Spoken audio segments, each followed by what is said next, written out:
Hello, hello, bonjour, bonsoir, dépendant de l'heure à laquelle vous verrez ceci, et bienvenue à nouveau sur notre chaîne, votre chaîne Camertop.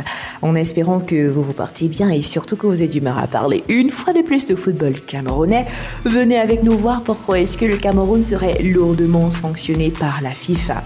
Coup de tonnerre lundi 2 mai 2022, la FIFA sort une liste des différents pays et différentes fédérations de football qui seront sanctionnées par ses soins.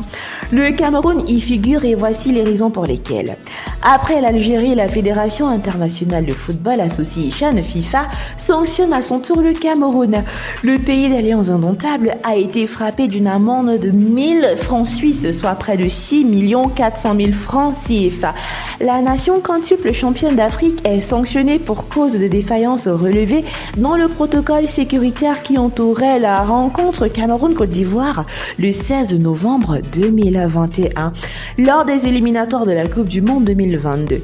Pour rappel, cette victoire de 1-0 grâce au but de Karl Toko Ekambi avait permis au Cameroun de terminer premier dans le groupe D à la dernière journée aux dépens de la Côte d'Ivoire qui devait absolument ne pas perdre ce match pour filer au Qatar. Outre le Cameroun, la FIFA a également sanctionné plusieurs autres pays tels que l'Algérie et le Sénégal.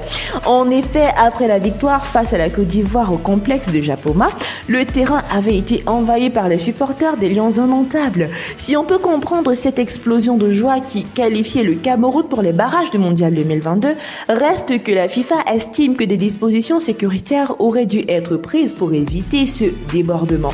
Voilà le Cameroun appelé à sortir le chèque. Conformément à sa politique tolérance zéro vis-à-vis de la discrimination et de la violence dans le football, la FIFA a sanctionné un certain nombre d'associations membres en raison du mauvais comportement de leurs supporters respectifs, note l'instance mondiale. Cette décision n'a pas tout à fait celle que les Algériens attendent. Il ne faudrait pas oublier que les recours déposés à l'encontre de la victoire des Lions indomptables est encore en cours. C'est un processus qui prend du temps, mais la FIFA va bientôt trancher. Voilà désormais plusieurs semaines que la FIFA a entre les mains le recours déposé par l'Algérie au barrage perdu face au Cameroun, pointant du doigt notamment des défaillances de l'arbitrage de Batari Gassama qui crée la polémique. Sur l'antenne de RMC, Jamel Belmadi a gardé un maximum de mystère sur le contenu du dossier. On ne peut surtout pas avoir d'exemple parce que c'est un dossier qui est à la FIFA. Je ne peux rien dévoiler. Le plus important au-delà de la qualification de la Coupe du Monde, c'est que la FIFA juge ce qui est bon et ce qui est juste.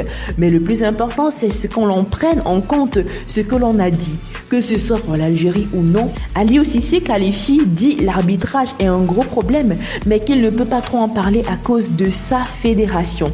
Comme le Cameroun, plusieurs autres pays qualifiés et même non qualifiés pour le mondial qatari ont été sanctionnés pour l'instant ce fait hier du football mondial. Mais en attendant la décision finale pour le match de barrage retour entre l'Algérie et le Cameroun, chers abonnés, dites-nous vos pronostics par rapport à la fin de cette histoire en commentaire.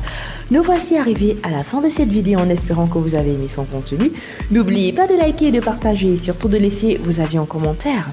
N'oubliez pas non plus de cliquer sur la cloche de notification afin de recevoir des notifications à chaque nouvelle vidéo postée. D'ici là, portez-vous bien et rendez-vous pour de nouvelles vidéos. Portez-vous bien. Bye!